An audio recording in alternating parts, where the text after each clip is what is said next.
Well, it kind of gets you a little depressed seeing some of that up there, but we've got a great prosecuting attorney and staff. We've got a good police department, great sheriff's department, great servants in our public office, and with their help, I think we could probably put a stop to a lot of this stuff. It's just one of those things, when you see something, say something.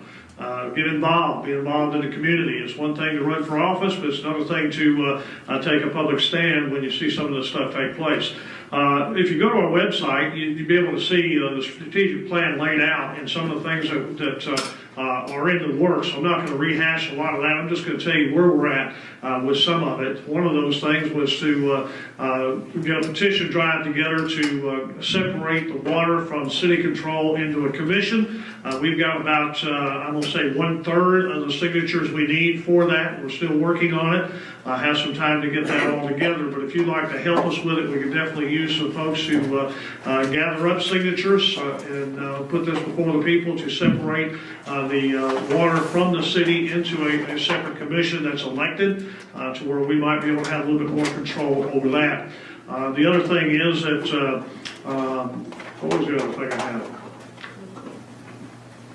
Well, it just flew through my mind. Oh, changing the form of government. We are still working at that, looking at different avenues. One of those avenues is having a state audit done of the city, and not just for bookkeeping purposes, to find out where all our money is going and why. So that's still in the works. Have some folks in public office that are helping us with that as well. So we hope to give you more information on that when we get further down the line.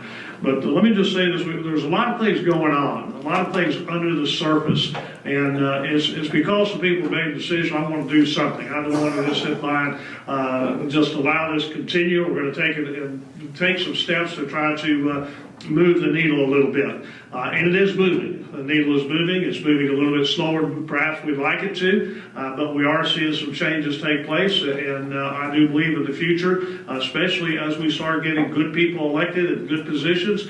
I'm with Bob on that. I'll tell you what, I'm pleased with the candidate row that we've got now. It seemed like years ago we had to choose the best of the worst candidates. Now we choose the best of the best. And that's the way it ought to be. And I appreciate all of our candidates coming out and sharing their heart. And we want to give you a chance to talk with them a little bit. That's pretty much where we're at. Is there something else we want to add to that we got?